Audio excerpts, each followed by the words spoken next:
Eu queria aproveitar e fazer aí as honras da casa, agradecer a presença dos três palestrantes, já entraram aí para a gente fazer os devidos testes. Os três estão, a gente está ouvindo muito bem, vendo a imagem de vocês três muito bem. Eu só peço que a gente, toda a audiência e, se possível, os palestrantes, fechem os microfones enquanto não estiverem falando, porque aí fica mais fácil ouvir cada um. Eu só queria, então, também apresentar um pouco essa série de webinars que a gente está promovendo, a Fundação Vanzolini. Meu nome é Roberto Marques, para quem não me conhece, especialmente para a audiência. Eu sou diretor de operações da Fundação Vanzolini, falo em nome da diretoria aqui, portanto. Essa série de webinars, ela recebeu o nome de Líderes Inspiradores.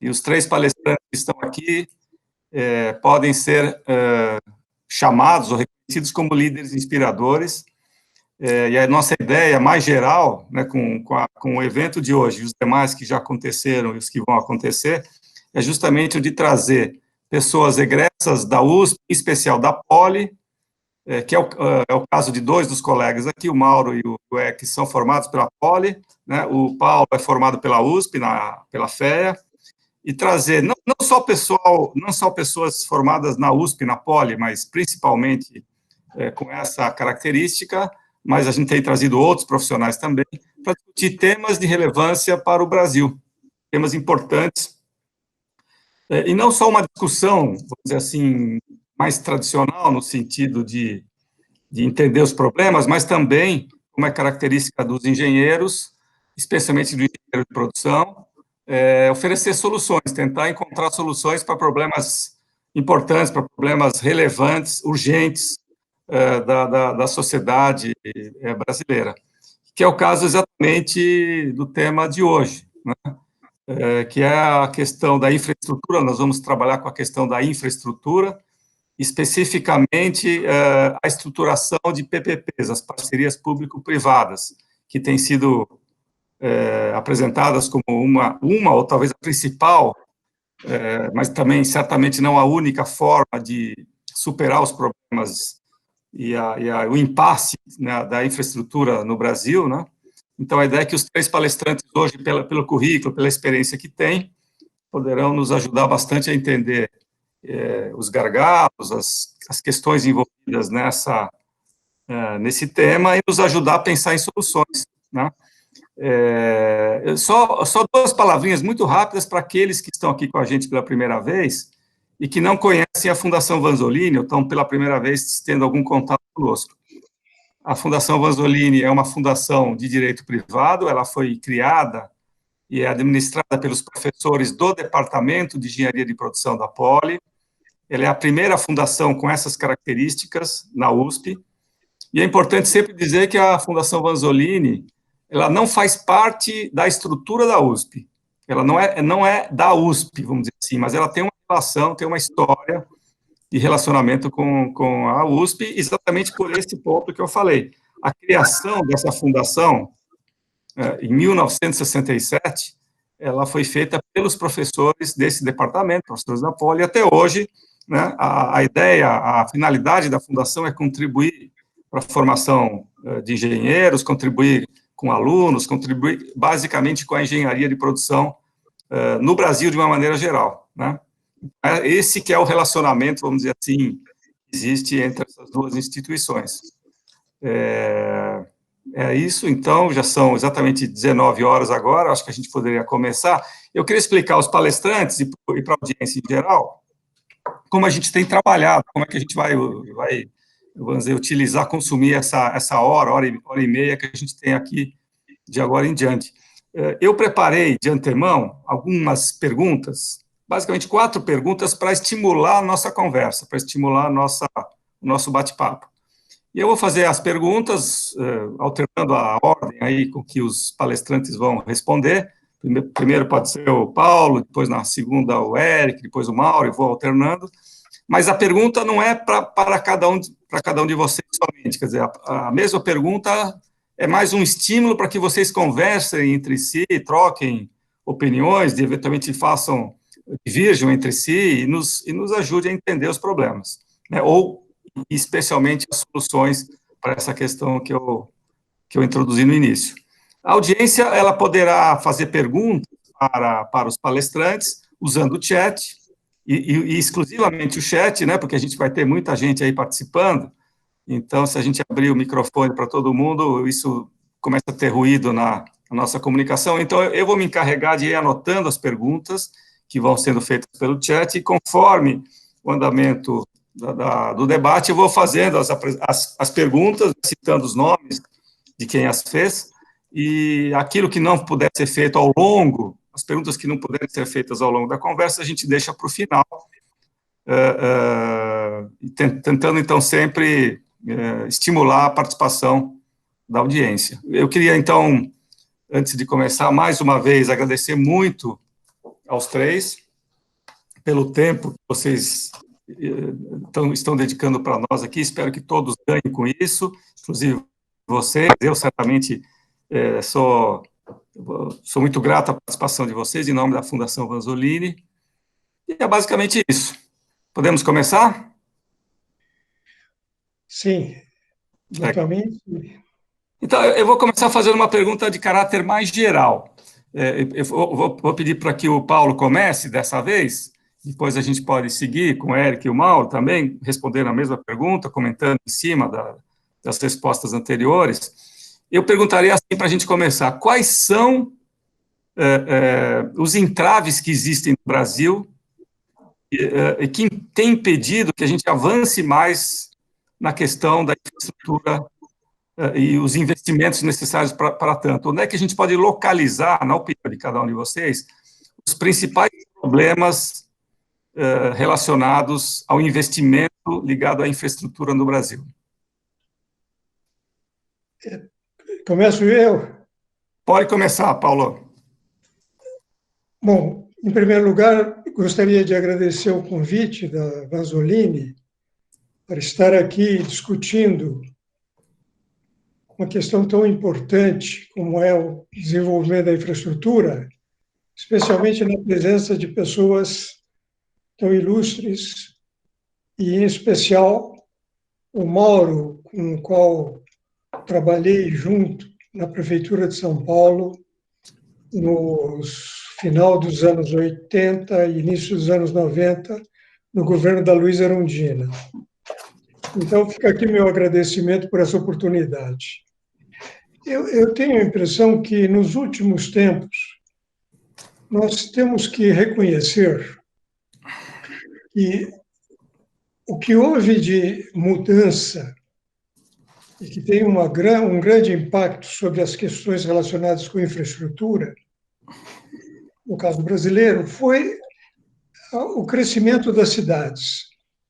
O crescimento das cidades, nos últimos 40, 50 anos, teve um perfil explosivo.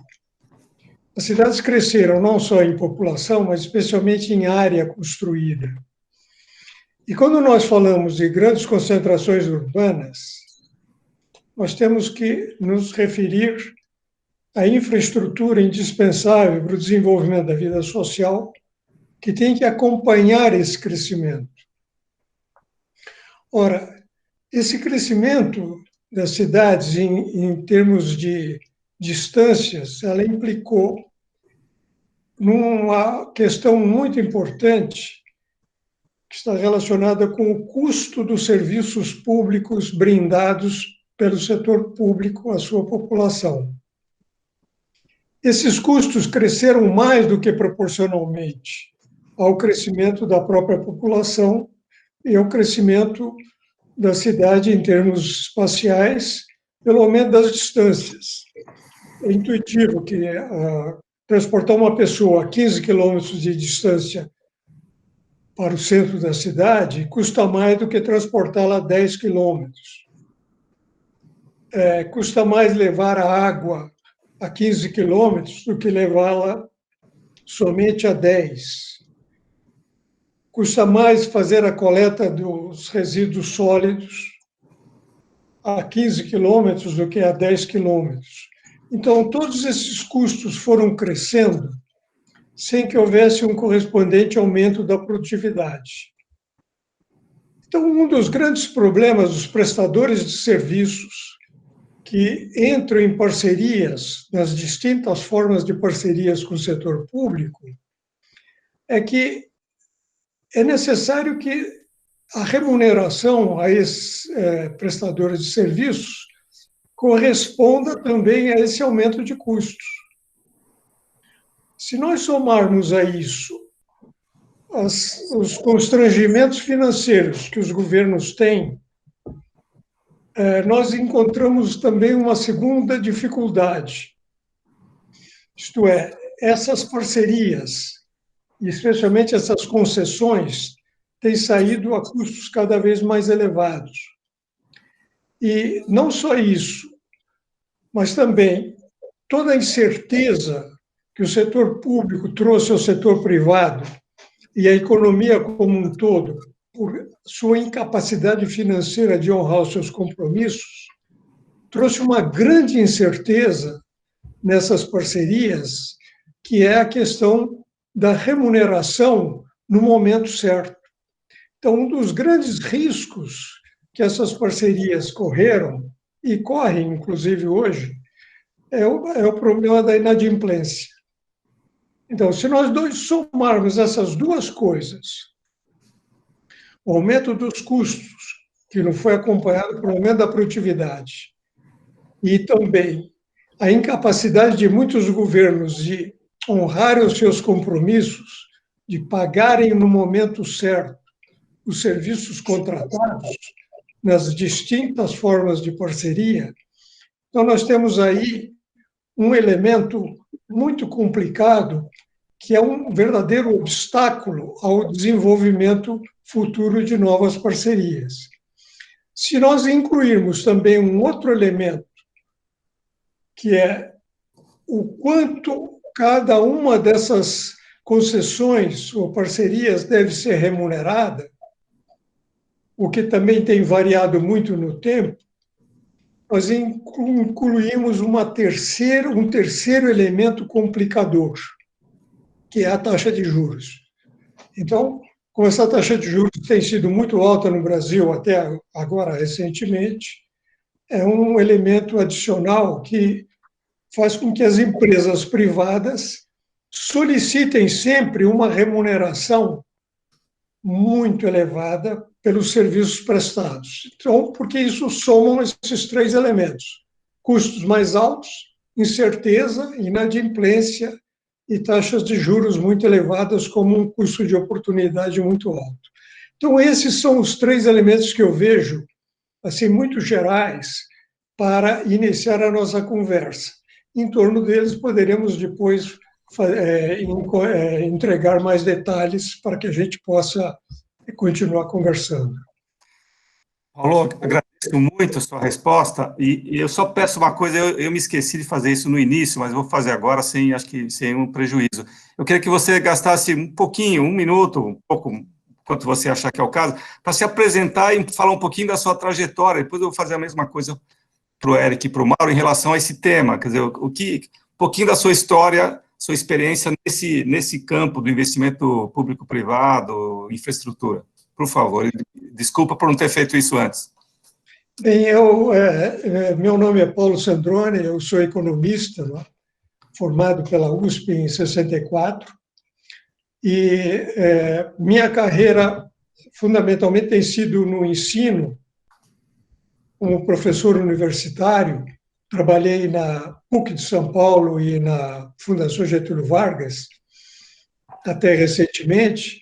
Trabalhei muitos anos também no exterior, mas a minha trajetória se aproximou muito das questões urbanas, especialmente no financiamento da infraestrutura, quando trabalhei no governo da Luiza Erundina, em vários setores, especialmente no setor de transportes, durante todo o mandato da Luiza. Depois, eu me associei ao Instituto Lincoln of Land Policy de Cambridge, nos Estados Unidos, que busca desenvolver também muitos trabalhos relacionados com a valorização territorial que as cidades promovem ao crescer, E essa valorização capturada pelo setor público, através de vários instrumentos, e em São Paulo é um bom exemplo dessa captura, para o financiamento de infraestrutura e também habitações de interesse social. Com o Instituto eu trabalho até hoje e também sou professor visitante, ou fui professor visitante durante muitos anos da Universidade Erasmus de Roterdã, também nesse setor de infraestrutura, especialmente voltados para o setor habitacional. Então, essa é a minha trajetória. Hoje eu continuo trabalhando com o Instituto Lincoln, vários cursos na América Latina, na Ásia, na África, e pretendo ainda desenvolver muitos trabalhos relacionados com o financiamento da infraestrutura baseado na captura de mais-valias urbanas. Ok, Paulo, muito obrigado. Eric, se você puder também, antes de responder a pergunta, fazer uma rápida apresentação um pouco de você e da sua trajetória profissional, eu agradeço. E a pergunta é a mesma: quais são os entraves para o investimento em infraestrutura que você enxerga no Brasil? Muito obrigado pela sua Oi, Roberto. Primeiro, eu gostaria de agradecer o convite de participar com vocês deste bate-papo, né, com meu amigo Mauro, né, com meu amigo Roberto. Estou conhecendo hoje o Paulo Sandroni, prazer conhecê-lo também. Né. Bom, como o Roberto falou, eu me formei na Politécnica, eu fui aluno do Mauro. Né, eu só não fui aluno do Roberto porque na época dividiu a turma em dois, o Roberto com a turma e eu tive aula com a Márcia, achou no meio, senão o Roberto era professor também, foi só uma questão de divisão das turmas, né? Senão teria tido a honra também de ter aula com o Roberto, assim como foi aula com o Mauro. A brincadeira clássica nessa hora, Eric, quer dizer, é falar que ninguém é perfeito, né? Não teve aula comigo, ninguém é perfeito, mas tudo bem. Né? Vamos em frente. Eu tenho o prazer de dividir a sala com o Mauro na Poli, onde a gente sofre junto, não só das disciplinas, mas também do nosso time. Nos últimos tempos é mais sofrimento mesmo. Bom, então, eu sou engenheiro de produção pela Poli, também fiz bacharelado em economia pela FEA, depois eu segui minha carreira, né, pela academia e também no setor de energia. Né? Hoje eu trabalho na empresa de pesquisa energética, que é uma empresa vinculada ao Ministério de Minas e Energia, onde a gente é responsável pelo planejamento do setor de energia. Né? Eu trabalho no planejamento do setor de energia elétrica. Então, eu vou acabar dando meus comentários vão acabar sendo um pouco enviesados em investimento em energia, que é onde eu tenho atuado nos últimos 20 anos entre bancos, consultorias e agora na empresa de planejamento. Tá? Bom, antes de falar dos entraves, né, eu peguei um relatório da OCDE para poder fazer uma leitura da qualidade de infraestrutura no Brasil, para mostrar, né, como a gente está na foto. Tá? Então, eu peguei da OCDE, a OCDE faz um relatório onde ela compara com os países lá que ela acompanha, isso a gente está falando de em torno de uns 50 países, que é basicamente do hemisfério norte, né, mais Ásia e alguns da América Latina. O Brasil tem a terceira pior qualidade de infraestrutura desses países selecionados. Quando segmenta, é a quarta pior qualidade em rodovias, é a segunda pior qualidade em ferrovias e a pior qualidade portuária. Quando a gente olha a densidade rodoviária do Brasil, né, que é quanto que você tem de rodovias pela extensão territorial, o Brasil tem uma densidade inferior da Argentina, e por densidade territorial é 5% mais ou menos de Estados Unidos e China. Tá? Quando eu olho os serviços móveis de telecomunicações em dólar, o Brasil tem o segundo maior custo de serviço de telecomunicações desses países. Então, como é que a gente chega numa situação tão ruim, né? Quando a gente tem investimento, né, o Brasil, historicamente, investe menos de 22% do PIB, de forma geral, não em infraestrutura, mas de forma geral. Nos últimos anos, pela crise, a gente tem investido em torno de 15% do PIB. Quando a gente compara com países da OCDE, o Brasil tem a quarta pior taxa de investimento do PIB. Se pegar, por exemplo, a China, ela investe entre 35% e 40% do PIB. Quando você fala em investimento só em infraestrutura, então, que é o nosso tema, o Brasil investe menos de 2% do PIB em infraestrutura. Quando você pega o Peru investe 7% do PIB. A Colômbia, 6,5%. O Paraguai, 4,5%. Então, nem quando a gente compara com nossos vizinhos aqui, a gente tem um investimento, né, do PIB adequado. Investimento em infraestrutura adequado. Quando a gente procura botar qualquer investimento, quando a gente vê lá o fluxo circular da renda, eu preciso de poupança. Né? E o que a gente vê historicamente também é que a poupança doméstica brasileira é inferior à taxa de investimento, que já é baixa. Assim, se historicamente o Brasil investe em torno de 20%, 22% do PIB, nossa poupança doméstica é em torno de 18% do PIB. Recentemente, que a taxa de investimento caiu para 15%, nossa poupança está entre 12% e 13%. Então, se a poupança doméstica, em percentual do PIB, é inferior ao investimento, a gente precisa recorrer à poupança internacional para poder empatar. Para recorrer à poupança internacional, ou seja, investimento estrangeiro, né, a gente vai tratar isso mais depois, mas eu vou precisar dar os sinais econômicos corretos. Né? E aí, como, né, o Paulo Sandro já comentou, a relação ao custo-oportunidade, além do custo-oportunidade doméstico, pela alta taxa de juros, entra o custo-oportunidade internacional. Né? Como eu trabalho no setor de energia, a gente usa um jargão, né, que o dinheiro é igual ao elétron, ele procura o caminho de menor resistência. Então, se o Brasil oferecer resistência, em termos de riscos, nem a capital nacional, nem a capital internacional vai investir aqui. Se o Brasil quer crescer 4% do PIB, que é um número, entre aspas, mágico para gerar emprego e reduzir desigualdade, precisa investir mais de 25% do PIB. E a gente hoje investe 15% do PIB. Né?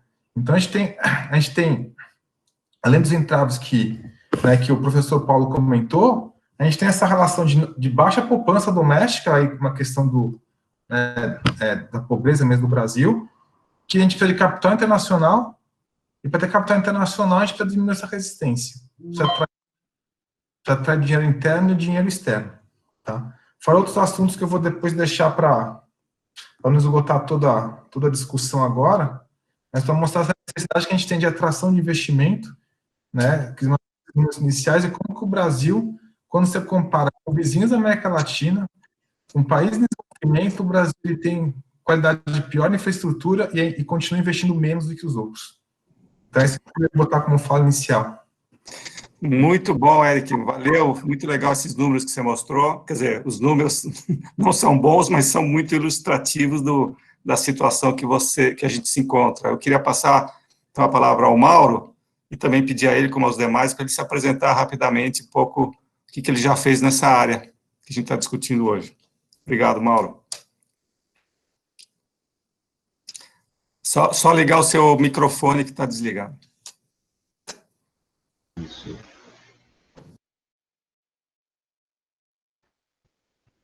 A gente precisa aprender a apertar esse botão aqui nessa vida à distância. Mas obrigado pelo convite. Eu sou quase um curioso nessa área, perto dos dois colegas. Eu conheci esse problema de perto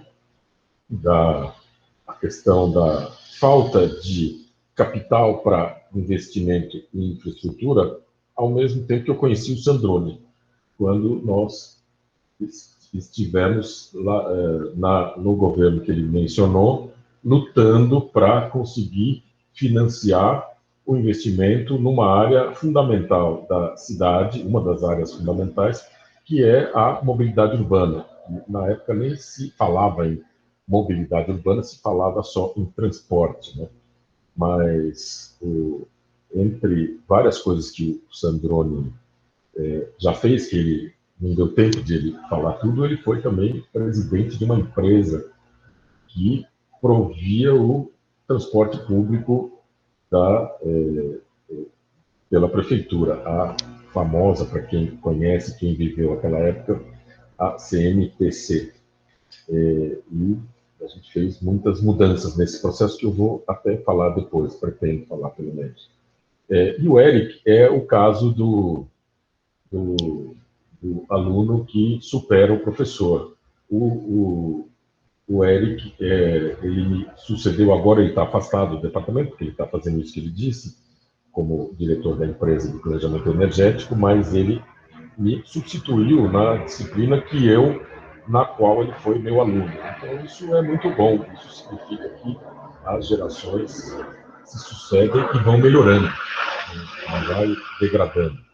Enfim, é muito bom estar aqui. Eu queria comentar só o seguinte, eu acho que já os dois colegas levantaram as questões muito importantes. Eu queria levantar o seguinte, qual que é o papel, porque a pergunta do Roberto é quais são os entraves, por que o investimento não acontece?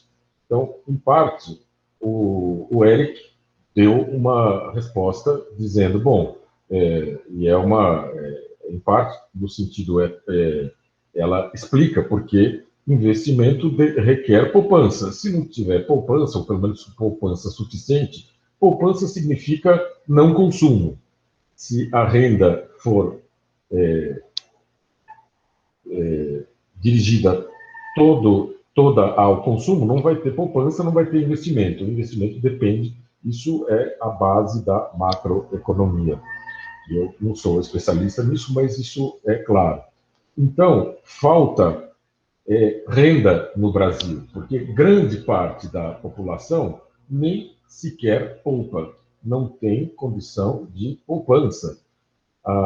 Os números que têm aparecido da desigualdade em relação à renda são muito gritantes. Quer dizer, quem é capaz de investir é um número muito reduzido de pessoas que têm um capital suficiente que sobra em relação ao consumo deles próprios e que permite investir. E grande parte do investimento dessa poupança não tem sido dirigido a um investimento. O que a gente está falando de investimento? Investimento definir as bases do desenvolvimento. E o desenvolvimento, nesses termos, é a capacidade de gerar mais renda. Então, quando alguém investe numa fábrica nova, numa empresa nova que gera empregos, ele está aumentando a capacidade de produzir renda, que, por sua vez, deve gerar mais consumo, mais produção, requerer mais investimento e assim por diante. O problema é que grande parte, já da pequena parte da renda destinada ao investimento do setor privado, tem um fim muito grande no Brasil, até recentemente, que é que o Sandrone já disse, é o financiamento da dívida pública.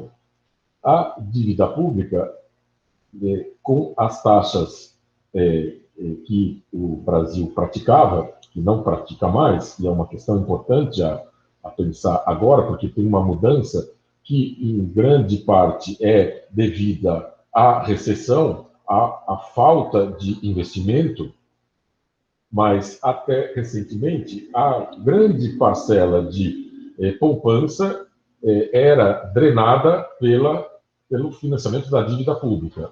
Ora, o financiamento da dívida pública depende o efeito do financiamento da dívida pública depende do que o Estado, financiado por dívida, faz com a dívida. Eu costumo dizer para os meus alunos, quando talvez tenha falado isso em aulas que o Eric estava presente há anos atrás. Na verdade, a gente tem uma visão, muita gente tem a visão de que dívida é um problema. Muitos economistas falam da dona de casa. A gente tem que ser igual à dona de casa que controla o orçamento e não gasta mais do que ganha. Não é bem assim no Estado e nem no orçamento doméstico, porque o orçamento doméstico também é financiado por dívida. Por exemplo, a dívida da casa própria.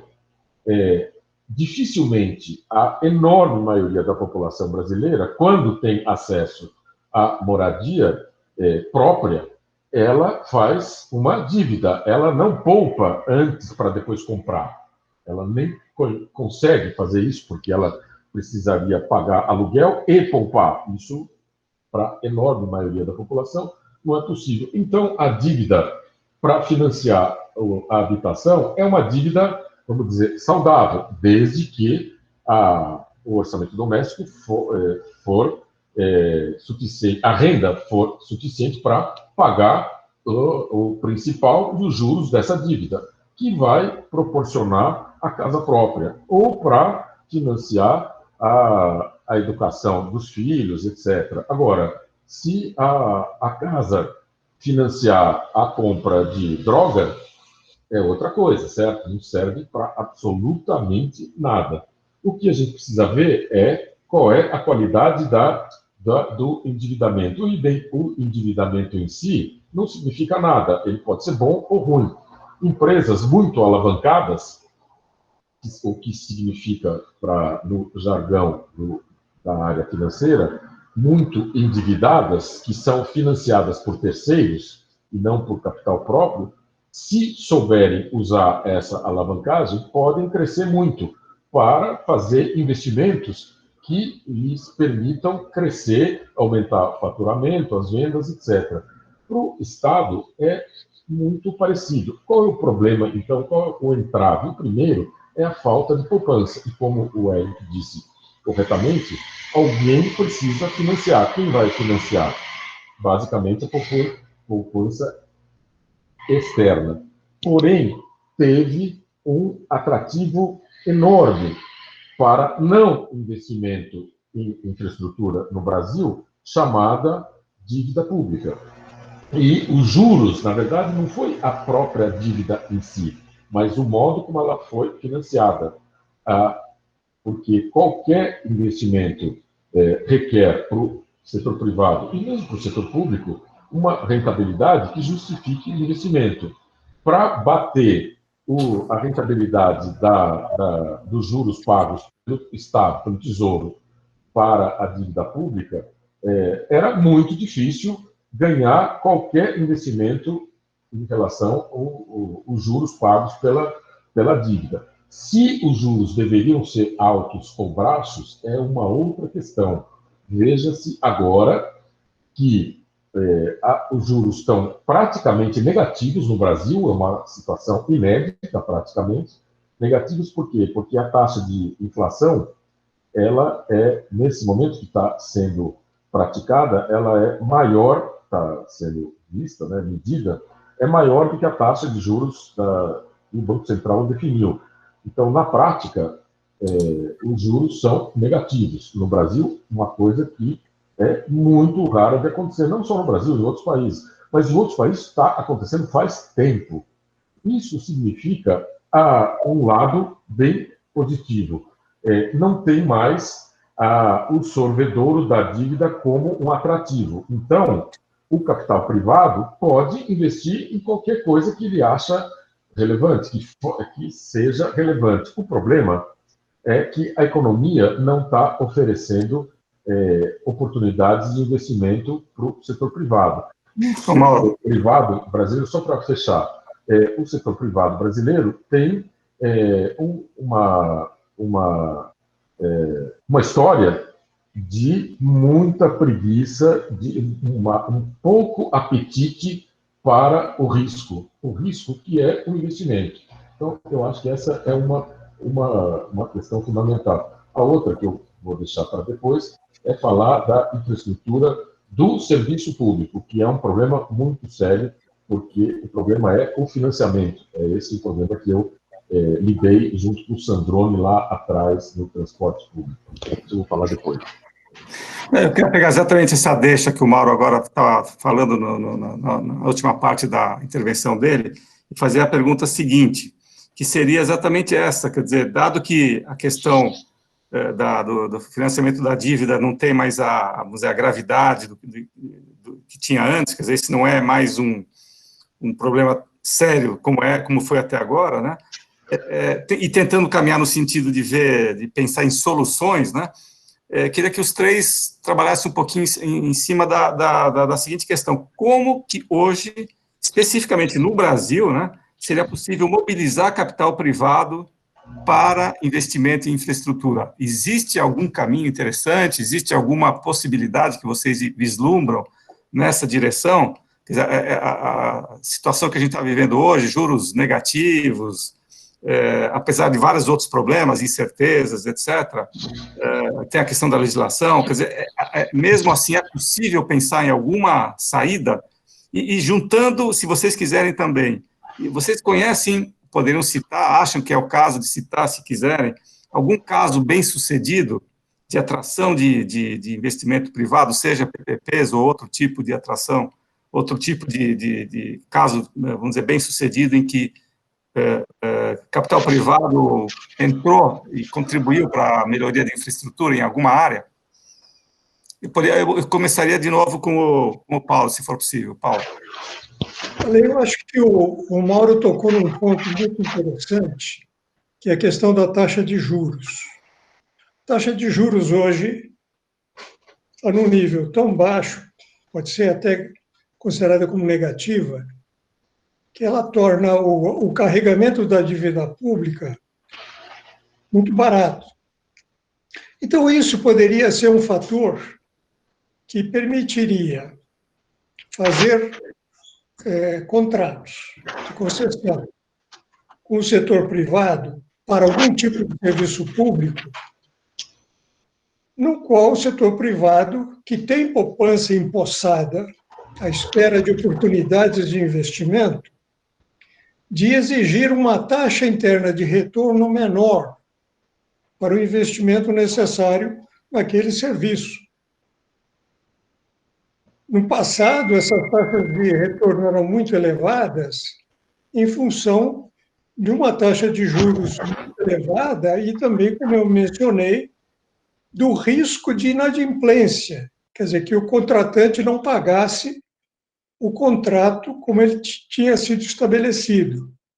Taxa de juros muito alta, se você atrasar 1 mês, 2 meses, 3 meses, a taxa interna de retorno despenca.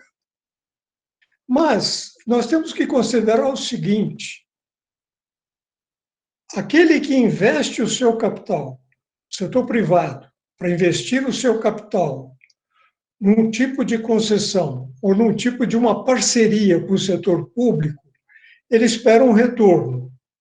E o setor público espera que se cobre a mínima tarifa possível, a menor tarifa possível para o usuário. Então, esta combinação é possível em muitos casos. Por exemplo, muitas parcerias deram certo.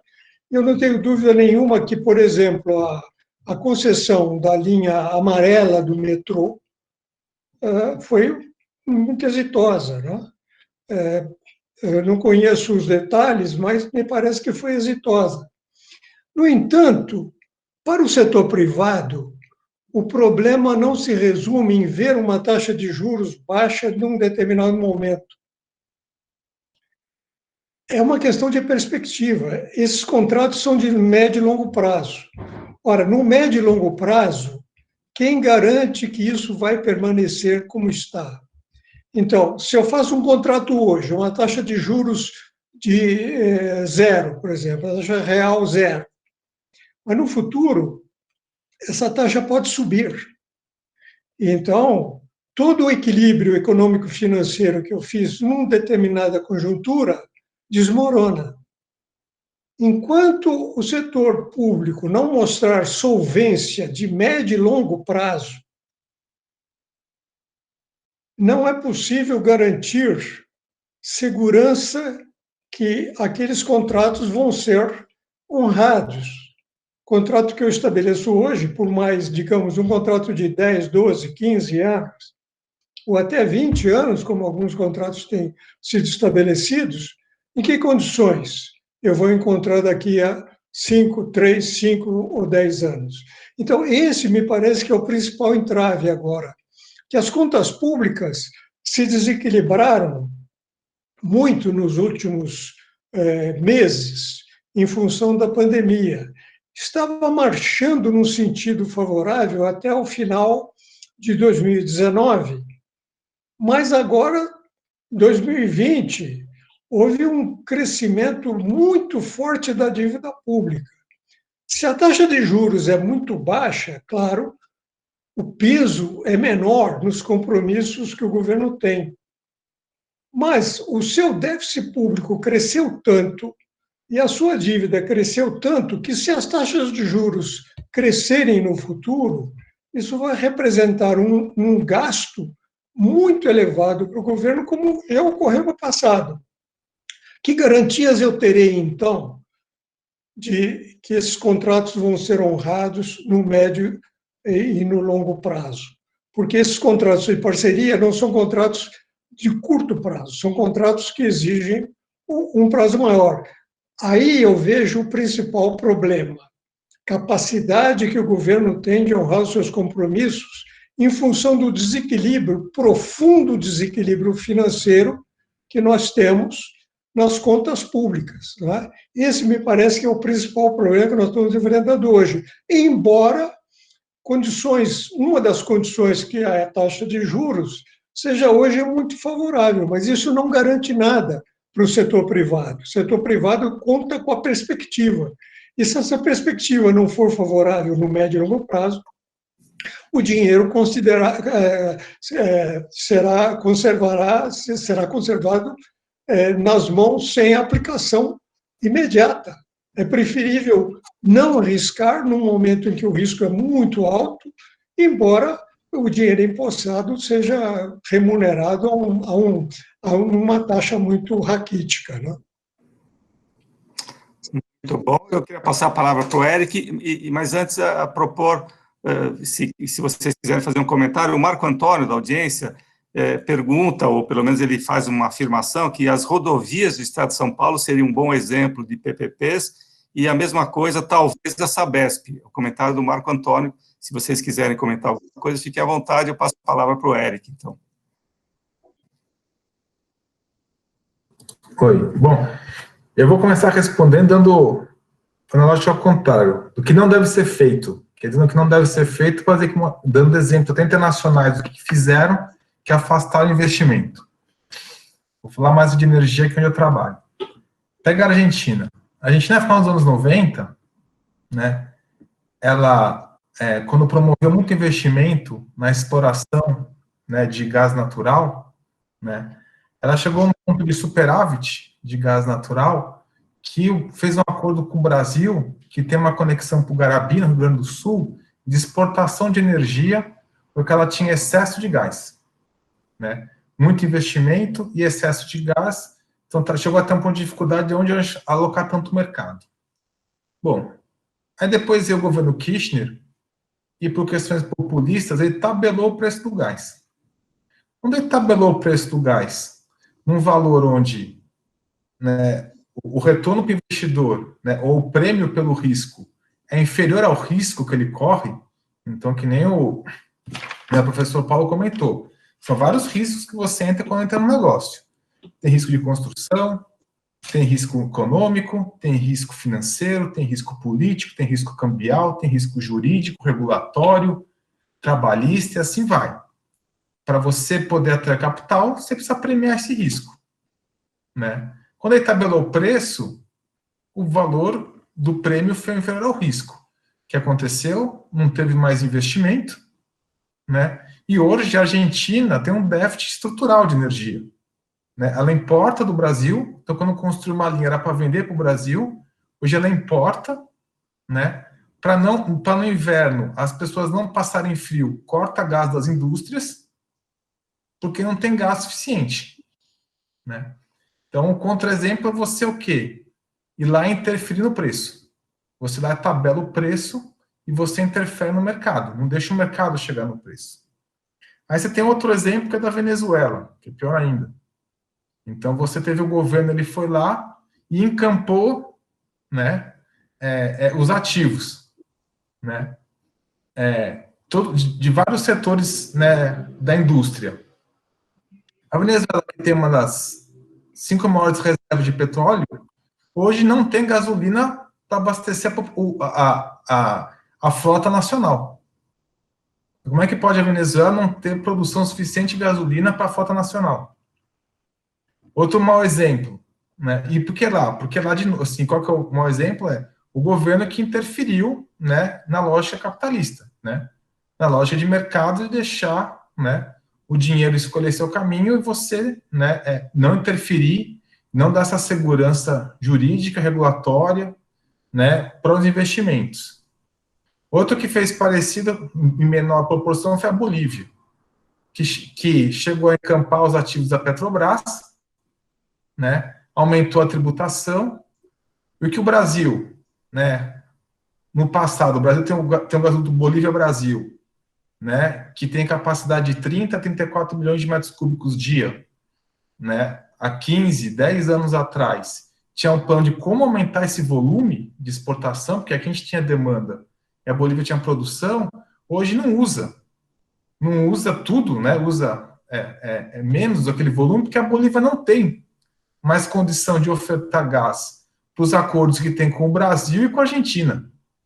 Faltou investimento, tá?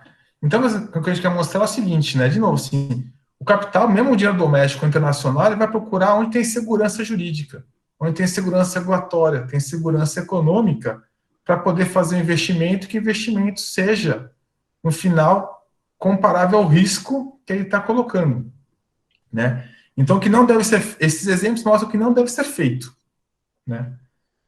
Bom, o que eu considero o setor de energia no Brasil, eu vou falar de energia elétrica em particular, um caso bem interessante de sucesso, porque hoje em dia só não tem mais investimento em energia elétrica porque não tem demanda, tá? Até por causa da crise, tá? Mas como é que foi construído o ambiente, né? Tem de vez em quando tem algumas notícias ruins no caminho, mas construir um ambiente que o papel do governo, principalmente energia elétrica, é criar um ambiente. Ele cria um ambiente de leilões, onde quem compra e vende são privados, né? Ele cria um ambiente da regulamentação. Claro que não é perfeito, tem muitos ajustes a serem feitos, mas de forma geral, quando você compara com o setor de infraestrutura, é um setor bem organizado, onde o papel do governo é ter empresa de planejamento, ter empresa onde você faz uma clearing house geral do setor de comercialização, você tem um operador do sistema, você tem uma agência reguladora. O papel do governo é esse, é regular e dar o sinal. E os privados investem, para você fugir desse risco, né, que o senhor Paulo comentou, de risco de crédito do Estado. Porque o Estado ele compra um papel não de investimento mais, mas um papel das condições do investimento, né? E assim ele tem tentado, no setor de energia elétrica, seja na geração, seja na transmissão, na distribuição, promover o investimento, né, e permitir que o privado atue, onde ele tem que regular. Tem que regular porque você tem monopólios naturais, como o da distribuidora, onde você tem que buscar um equilíbrio, né, de qualidade e preço. Mas ele não precisa ele assumir, ele pode deixar o privado assumir. De transmissão, o que ele faz para poder atrair, promove, a própria EPE, ela faz os projetos, quer dizer, tem os projetos de linha e coloca os projetos para serem leiloados. O privado vai lá, quem oferecer um menor pedágio, vamos assim dizer, pela construção da linha, investe a linha. E quem paga é o privado também, né? Então, é o consumidor que paga. Então, eu vejo como um exemplo bem sucedido de energia, né, que ele pode ser, tem que guardar as características do setor, pode ser replicado onde você tem que criar um ambiente onde você permite investimento, e o papel do governo é o planejamento e a regulação, né? Ele tem que dar o sinal correto para o investimento. Esse é o papel, porque o Estado não tem dinheiro, mas ele tem as condições de promover o investimento. Eu acho que esse é o papel fundamental dele. Obrigado, Eric. Eu só queria colocar na mesa aí mais um comentário da audiência, que, na verdade, é nosso colega da Poli, José Aquiles Basso. Ele pergunta por que não se consegue privatizar as empresas públicas. Eu imagino que essa pergunta tem a ver com o finalzinho da conversa do Eric, né? A minha hipótese, que o Zé Aquiles está perguntando ou está, assim, levantando a hipótese de que, ao se privatizar empresas públicas, teria-se recurso para investir em infraestrutura. Imagino que essa é a relação que ele está fazendo com a nossa conversa de agora, mas Só um comentário aí, estimular a conversa, o Mauro está com a palavra agora. Bom, primeiro, queria esclarecer a pessoa que comentou das estradas, que as estradas de São Paulo, a grande maioria delas são as melhores do país, não tem dúvida. E foram, isso aconteceu porque houve investimento, mas não foram PPPs, não foram parcerias público-privadas. Elas são concessões pura e simples, significa a empresa privada que ganhou a licitação, ela opera a estrada por um prazo longo, eu não sei exatamente de cabeça qual o prazo, mas você vê, a própria, além de manter a estrada, no caso da Imigrantes, a concessionária até construiu a segunda Imigrantes, né? A pista de descida, que não existia, foi já dentro da concessão. Isso eu acho que é importante, ligando com o que o Eric falou, eu compartilho dessa ideia aqui, porque eu acho que é importante discriminar dois grandes blocos de investimento em infraestrutura. Tem uma parte do investimento em infraestrutura que é fundamental para que a economia ande, ou que o capitalismo ande, como o próprio Eric acabou de dizer. Quer dizer, nesse ponto, quanto mais investimento privado, para mim, tanto melhor.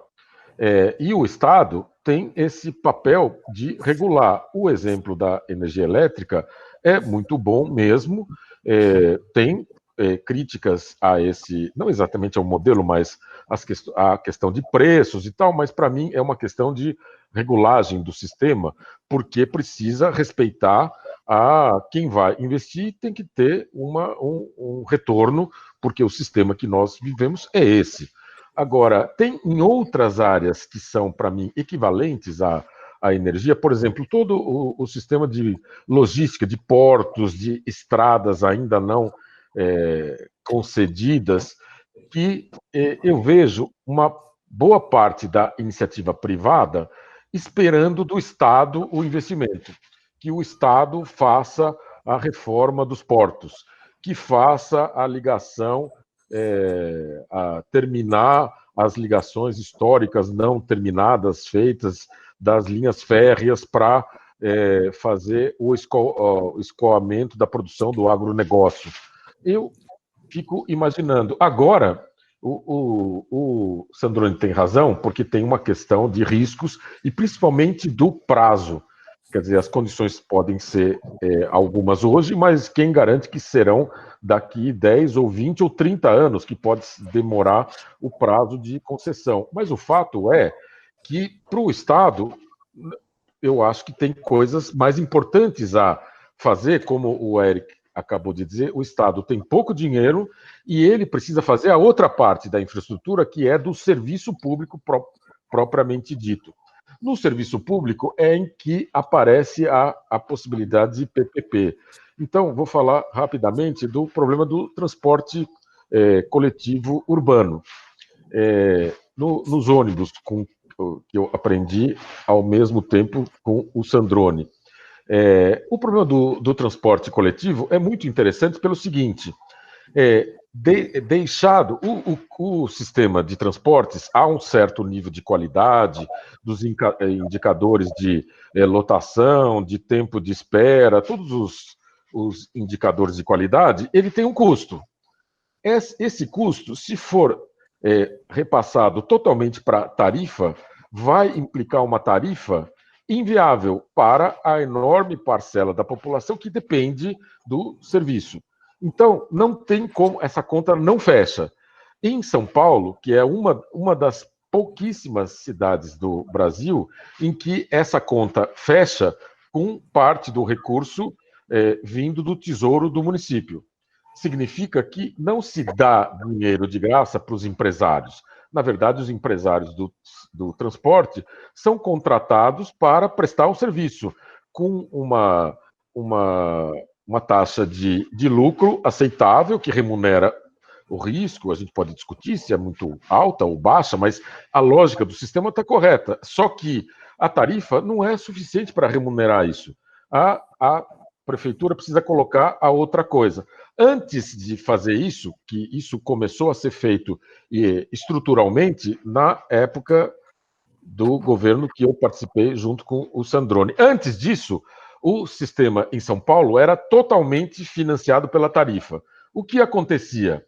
Isso não permitia que os empresários fizessem um serviço com os indicadores adequados. Para tornar viável o negócio, eles tinham que tirar ônibus, aumentar a lotação dos ônibus, usar ônibus velhos, caindo aos pedaços, pneus carecas, para diminuir os custos, mas de uma maneira, vamos dizer, selvagem, para que o custo coubesse na tarifa.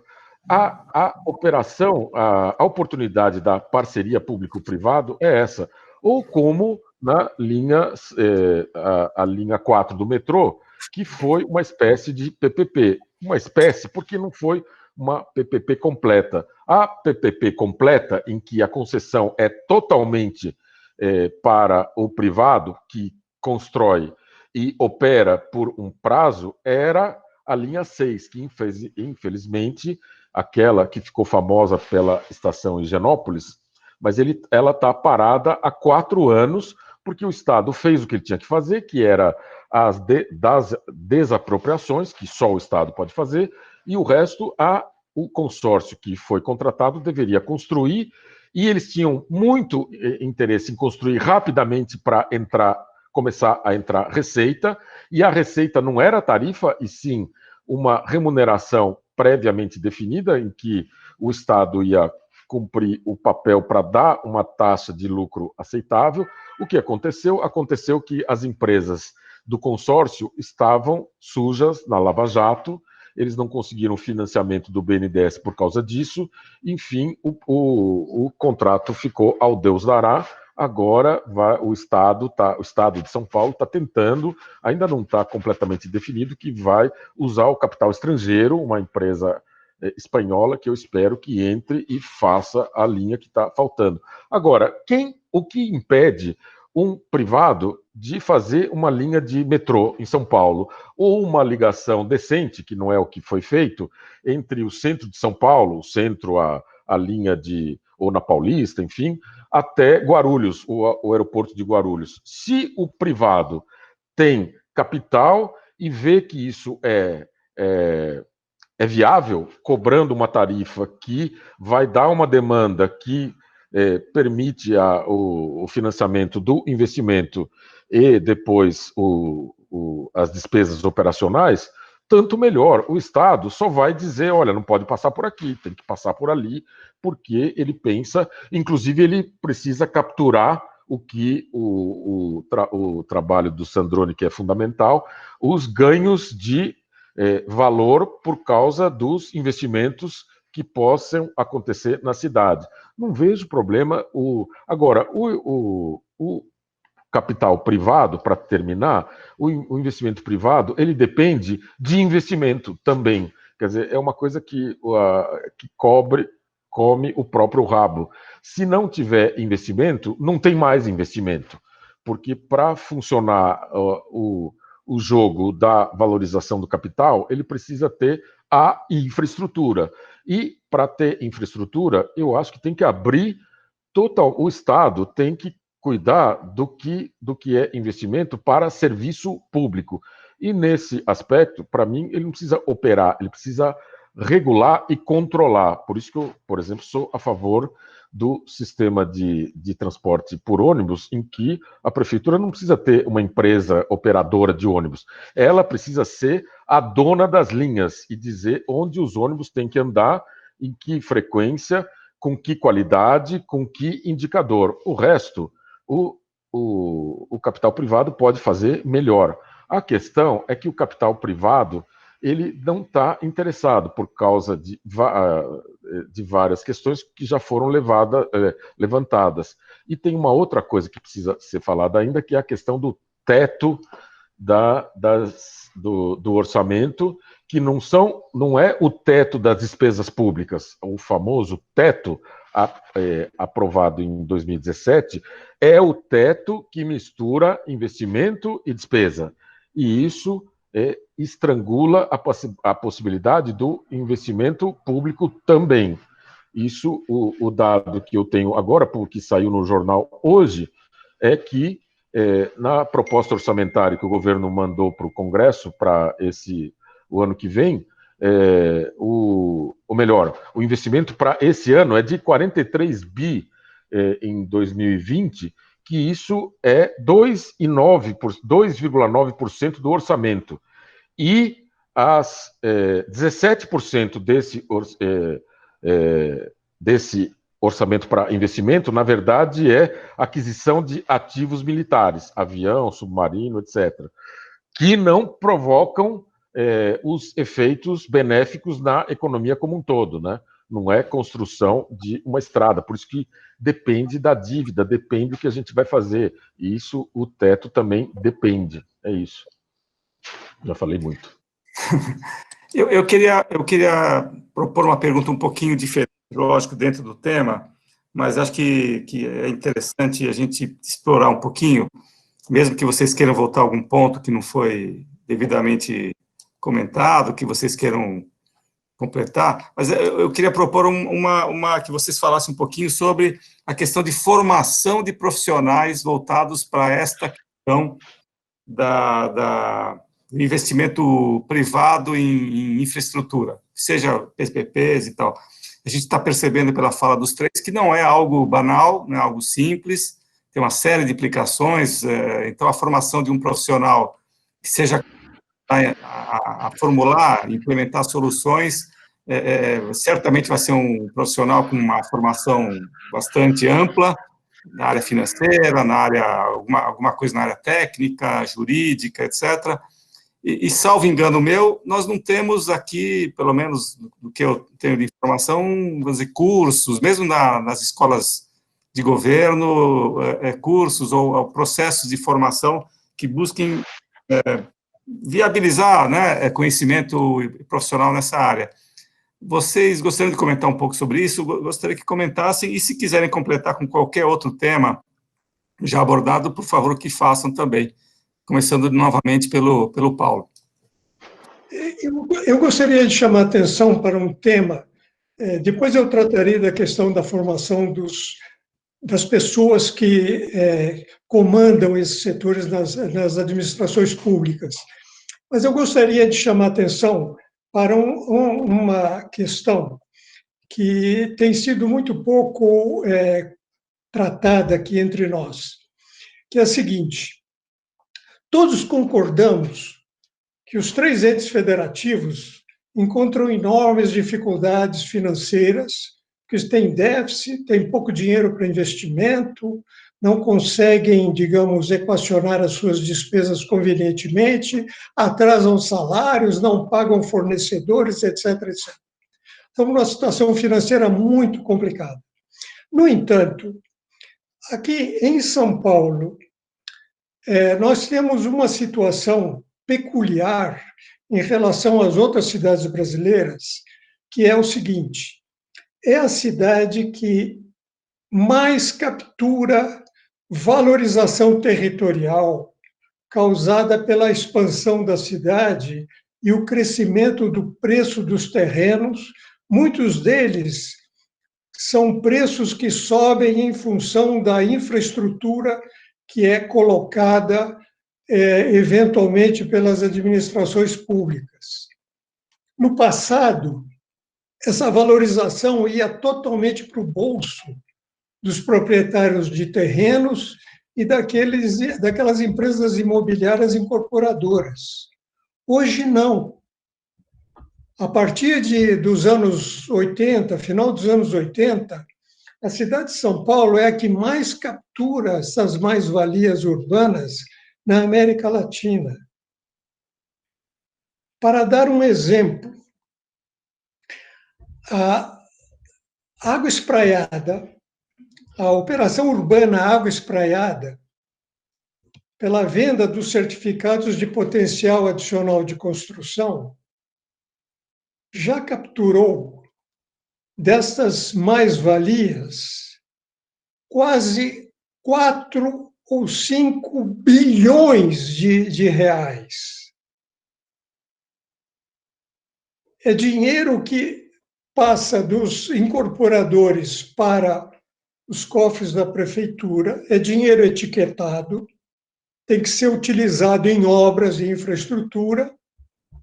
E para dar esse exemplo em Água Espraiada, a linha 17 Ouro do metrô, parte das estações tem sido financiadas por esse dinheiro.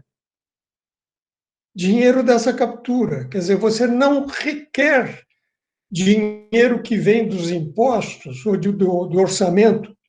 É dinheiro que nasce ali mesmo e com esse dinheiro se financia, por exemplo, estações para a linha Ouro do metrô. A Ponte Estaiada, que é um ícone hoje da cidade de São Paulo, foi totalmente financiada por esses recursos, 120 milhões de dólares. Então, essa possibilidade existe em todo o Brasil. Desde 2001, o Estatuto da Cidade, que foi aprovado em 2001, fornece esses instrumentos para que os prefeitos e governadores que sejam dispostos a usá-los, os usem. Aqui em São Paulo, por razões muito particulares, isso ocorreu. Por que isso é importante? Porque pode ser uma fonte de recursos substantiva para que o Estado ou o município realize os investimentos necessários para construir a infraestrutura que depois vai ser concedida a um privado para que ele opere. Mas um dos gargalos está superado. Qual é? O investimento para construir a infraestrutura. Depois, a operação pode ser dedicada para um outro contrato. E, para finalizar esse raciocínio, resíduos sólidos. Nós sabemos que grande parte do custo da tonelada recolhida e depositada é custo de transporte. Tem toneladas de resíduos sólidos que são transportadas por mais de 50 quilômetros na cidade de São Paulo até chegar ao seu destino final, até a sua deposição num aterro sanitário. Uma das soluções seria construir incineradores. Hoje, você tem incineradores que praticamente não poluem nada, e inclusive produzem energia elétrica. Uma da parte dos custos pode ser abatido pela produção de energia elétrica, pela queima. E é uma queima totalmente inofensiva, ou seja, o grau de agressão ao meio ambiente é mínimo, menor do que o próprio aterro. Mas a construção dessas usinas é muito cara.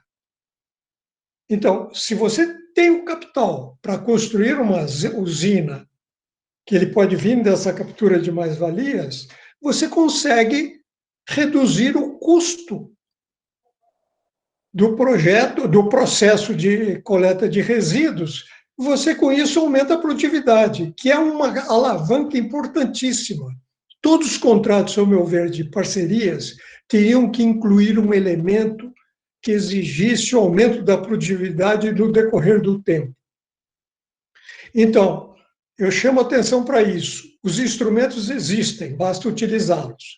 Quanto à formação, eu acho que é muito importante que as universidades, as escolas, os cursos formem pessoas na prática desses processos e como fazer uma boa parceria e uma estrutura de um bom projeto de engenharia financeira para garantir a sustentabilidade de um projeto como esse.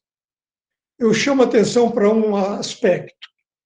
De um lado, os operadores têm uma forma de calcular a taxa de retorno um pouco diferente do que recomendam os métodos mais modernos financeiros.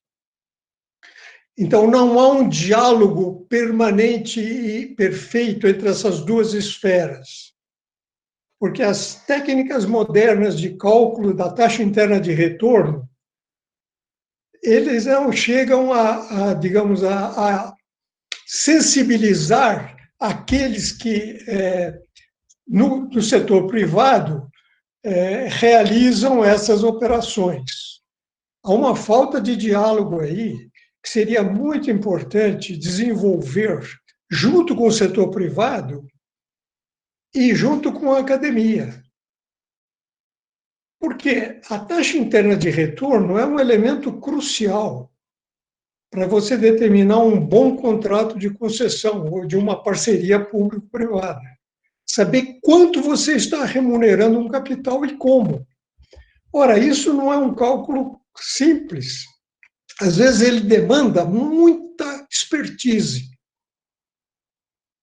Para não falar do fato de que a taxa interna de retorno não serve em alguns projetos onde o fluxo de caixa muda de sinal mais de uma vez. Então, eu chamo atenção para esse fator. A minha experiência nessa área, especialmente de resíduos sólidos, mostra que as empresas que fazem esses contratos com o poder público têm um entendimento do que seja o seu retorno, e o poder público, não em todos os casos, mas na maioria dos casos, calcula isso de uma maneira diferente. Então, aí há um atrito que poderia ser superado se houvesse, digamos assim, um curso ou uma formação específica que reunisse ambos os setores, tanto o setor privado, que tem os seus técnicos muito capacitados também, e o setor acadêmico. Tem muito a contribuir com isso.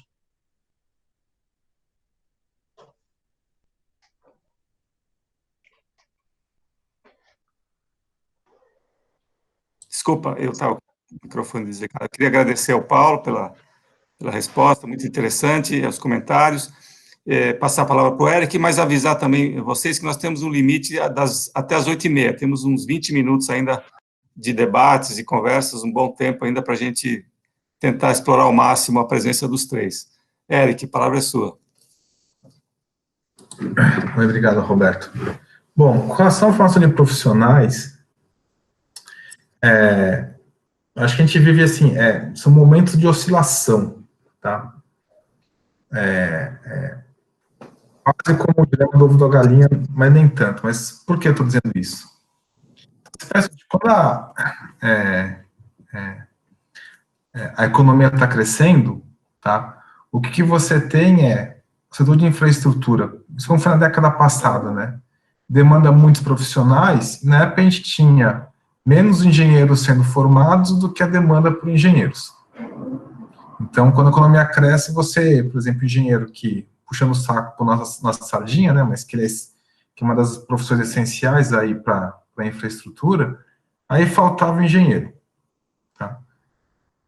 Aí depois você tem um momento onde não tem um investimento em infraestrutura, aquele engenheiro vai procurar outro emprego, porque não vai ficar desempregado. Aí no que ele vai procurar outro emprego, né, o que acontece é que quando você tem uma retomada, como teve na década passada, você vai no mercado, cadê eles? Eles já se alocaram em outras atividades. Então, se aquele setor lá se desestruturou, ele não vai ficar esperando os setores reestruturar, ele precisa botar comida em casa. Então, ele vai procurar qualquer outro tipo, né, de emprego, muitas vezes vai para mercado financeiro, né, vai para outros setores de serviços, porque ele precisa, né, se alocar. E quando o mercado está no mais ou menos, o que acontece também às vezes você pega pelos nossos alunos, é uma questão assim, de por mais que tenha se formado em engenharia, quando não está bem a economia, o salário que se paga para um engenheiro para atuar como engenheiro de fato é baixo. Aí outros setores pagam mais. Aí ele vai para um setor que está pagando melhor para ele. Ele faz uma análise tão simples quanto essa, onde tem essa diferença de salário fosse pequena, ok, mas às vezes chega a ser o dobro a diferença de salário.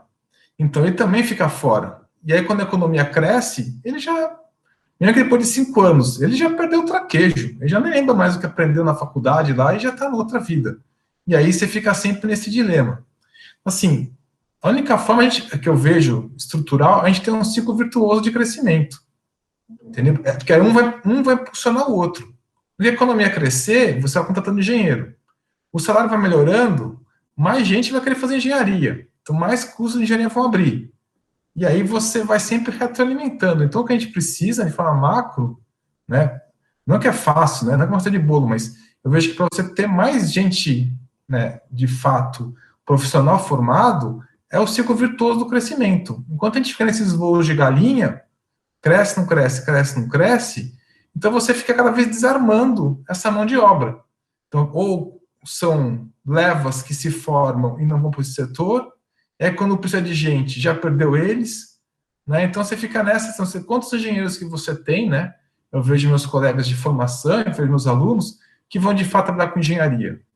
É pouco, só quando a economia está muito forte, né? É que você trazia. Agora nos últimos anos a economia está mal, vão todos para outros setores, e quando a economia voltar, perdeu já. Não faz o cara de volta. Mas, Eric, você acha que faz sentido uma formação mais específica? Porque o engenheiro, bom, a gente sabe, engenheiro de produção tem uma formação bastante abrangente, etc. Mas um curso ou uma formação mais voltada para este foco do investimento privado, você acha que isso é algo necessário ou não? Pelo que que o cara vai procurar esse curso quando tiver emprego, né? Assim, quando tiver ciclo virtuoso, vai ter muita demanda. Precisa de gente que saiba gerir projeto de energia, de portos, de aeroportos, que consegue fazer projeto de engenharia em si. Como é que faz um projeto de um porto?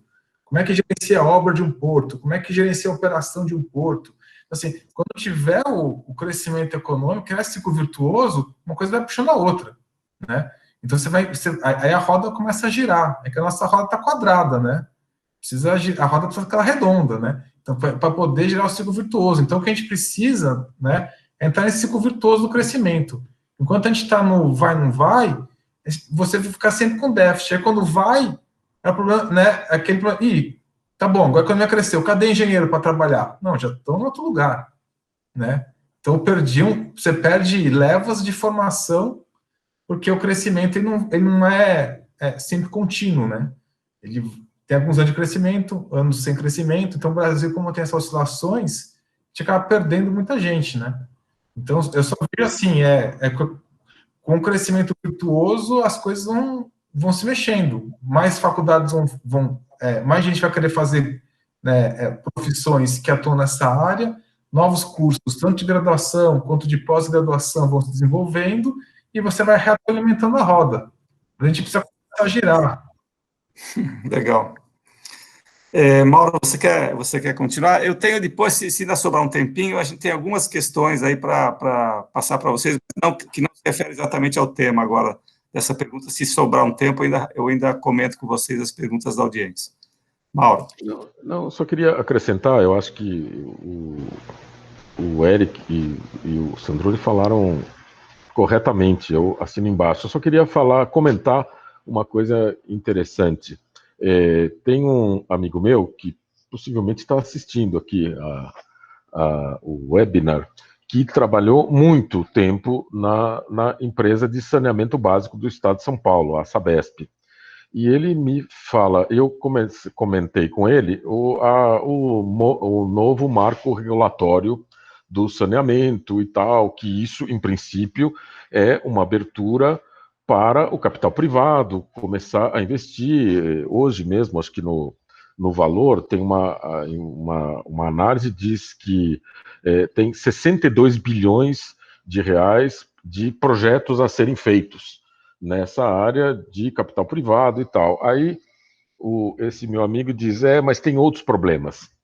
Quais problemas? Um dos problemas é a falta de projeto, ou pelo menos de bons projetos.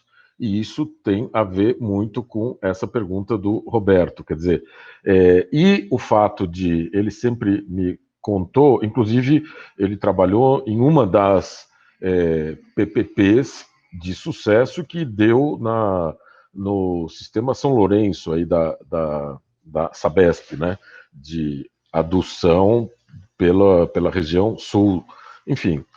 Mas ele participou mesmo, quer dizer, ele sabe o como acontece. Então, a questão da produtividade que o Sandrone disse, ele me conta sempre o seguinte: tem muitas situações em que é possível economizar custos sem prejuízo de qualidade, que significa, de alguma maneira, melhoria de produtividade. E as próprias empresas privadas, contratadas para fazer a obra, não estão interessadas em ganhar produtividade, que seria para o próprio bolso da empresa. Se ela consegue gastar menos e entregar o que está contratado, ora, deveria ser melhor para ela. Qual o problema? Aí ele diz, o problema é o seguinte: um dia ele mostrou isso para um engenheiro da empresa privada, que estava fazendo a obra lá da Sabesp, e o engenheiro respondeu para ele, mas não tem necessidade de fazer isso, sabe por quê? Porque está tudo precificado. A parte de desperdício já está paga. O Estado contrata o desperdício também. E não tem ninguém. Então, volta a questão do Sandrone, de fazer uma engenharia do processo de contratação e de projeto que efetivamente em que funcione alguma coisa análoga à mais-valia capturada. Quer dizer, existe mais-valia a ser capturada no aumento da produtividade. Só que tem que ter interesse em fazer isso, porque senão o Estado está financiando a falta de produtividade. Porque o Estado, sabemos todos, que não é o guardião do interesse público. Ele eventualmente, em certas situações, até é isso. Mas tem um monte de outros interesses que estão navegando dentro do Estado e fazendo que aconteça outras coisas. Então, eu acho que a gente propor isso significa, quer dizer, não basta abrir oportunidade para o capital privado. O capital privado precisa melhorar, e isso tem a ver com a formação de profissionais também, a relação com o público. Senão, vai dar no que aconteceu recentemente no Brasil, que a gente, inclusive, o país perdeu quase todas as grandes empreiteiras com um acervo técnico enorme que foi praticamente perdido com o que aconteceu com essas empresas. Então, é fundamental se apropriar dos ganhos de produtividade e formar pessoas para fazer isso, né? É isso. Tem que abrir o microfone, Roberto. Desculpa, mais uma vez. A gente está chegando ao final da nossa sessão, mas eu vou comentar com vocês 3 ou 4 perguntas da audiência, e cada um de vocês, eu sugiro que escolha uma ou faça um comentário final, só para a gente poder fechar às 8h30, tá certo?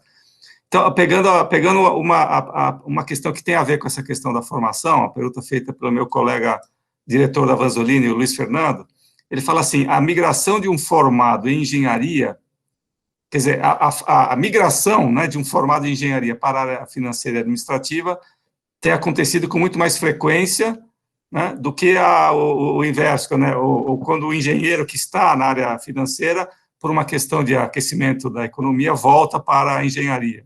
Esse é o comentário que ele fez. Tem uma questão aqui também do Gabriel Garcia, que fala da linha 18, bronze, do metrô, que está em processo de rescisão unilateral por parte do governo do Estado, 6 anos após sua assinatura. A justificativa do Estado é por conta de uma redução de demanda, porém sem mais detalhes técnicos, e pergunta se isso não cria uma insegurança nos investidores em um modelo de negócio mais interessante. O Zé Aquiles também comenta que no setor de energia elétrica teve quase todas as suas distribuidoras no Brasil foram privatizadas para muitos grupos europeus.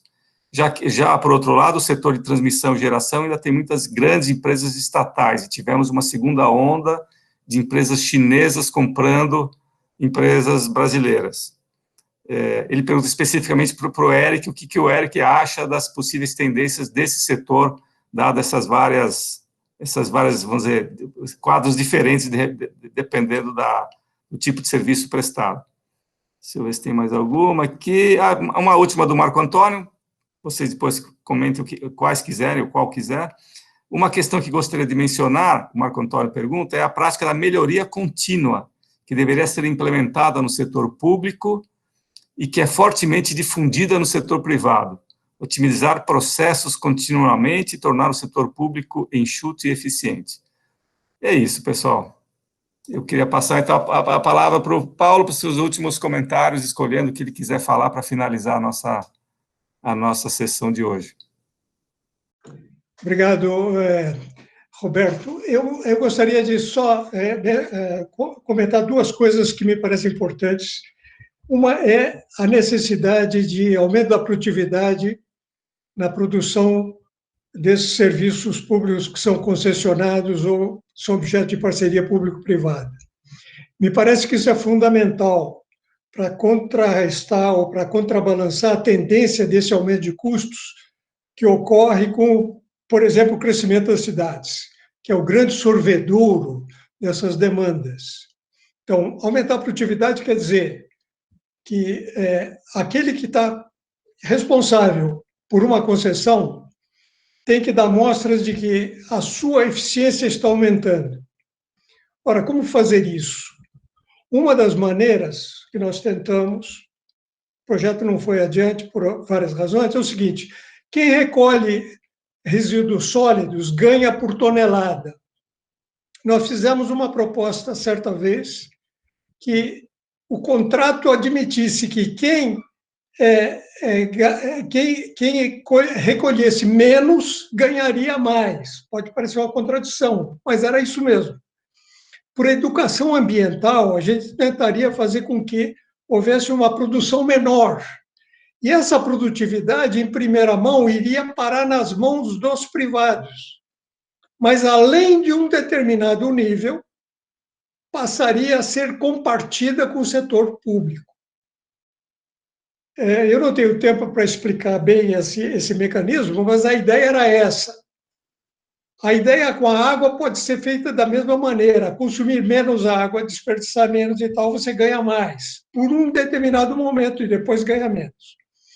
E para finalizar essa minha intervenção, preocupado que estou com essa questão da produtividade e dos custos, eu gostaria de propor que se formasse uma comissão ou um grupo, no nível municipal ou no nível estadual, que permanentemente, composto por setor público, setor privado e a sociedade civil, que examinasse permanentemente, reuniões mensais ou periódicas, sobre custos e preços de todos os serviços concessionados ou que participam em parcerias público-privadas. Um acompanhamento contínuo, porque muitas das coisas misteriosas que hoje nós vemos acontecendo em matéria de pagamentos poderiam ser colocadas num panorama muito mais transparente do que existe hoje em dia. Isso poderia ajudar muito, inclusive, nas prorrogações de contratos, nas novas contratações e nos ganhos de produtividade. Então, me parece que isso é fundamental. Essas são as minhas intervenções, digamos, finais. Gostaria, uma vez mais, agradecer a oportunidade e me colocar à disposição para futuras intervenções. Muito obrigado, valeu, Paulo. Eu passo a palavra para o Eric de imediato. Bom, eu vou responder a pergunta do José Aquiles. Né, o que eu vejo, sim, o setor de distribuição está mais consolidado, né? O que você tem de investimento mais são em reforços, né, de alguns pontos. Onde você tende a ter mais investimentos agora, pela expansão, é em geração e transmissão. O lado positivo para o Brasil é que você tem liquidez internacional, o apetite de investidores domésticos e estrangeiros muito forte. Então, você tem desde capital americano, capital europeu, capital chinês, muita gente quer investir no Brasil, seja em geração ou transmissão. Qual que é a vantagem? A vantagem, como o governo promove leilões para as concessões e para os contratos, a competição está cada vez mais acirrada. Mais acirrada que significa que os novos contratos eles vão ser mais baratos para o consumidor. Então, em termos de tendência que eu vejo ainda, e agora ainda com a crise da pandemia, tem menos demanda, a competição mais acirrada ainda, então acho que o consumidor, claro, assim, enxerga o pacote médio, mas os novos contratos têm sido a valores cada vez menores. O Brasil compra agora energia eólica das mais baratas do mundo, né? Energia fotovoltaica das mais baratas do mundo, né?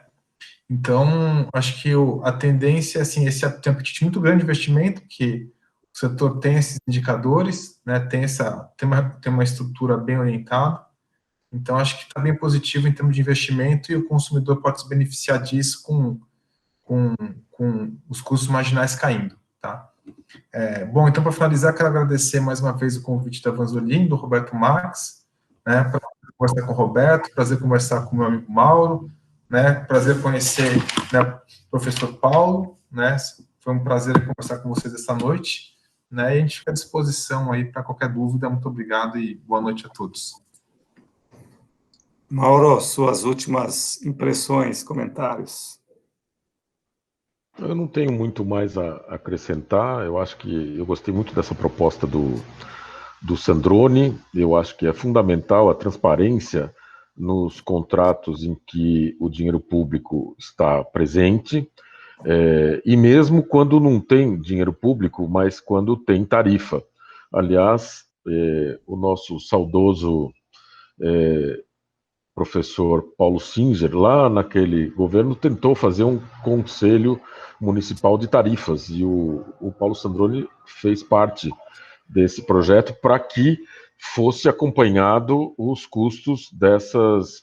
E eu acho que mais do que nunca é importante essa transparência. Agora, só para terminar, eu acho que é importante distinguir o papel do investimento privado, que é fundamental para que a própria economia privada entre em regime, como disse o Eric, virtuoso.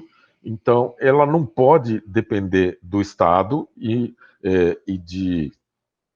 porque, no mínimo, o Estado não tem recursos e só fica uma disputa entre nacos do orçamento que não são suficientes para construir a infraestrutura. O exemplo do setor elétrico, eu acho que é muito importante, em que cada vez mais há concorrência e, por causa disso, produtividade, e o investimento é privado. Eu acho que o setor público ele tem que se preocupar em regular o investimento privado, não mais que isso.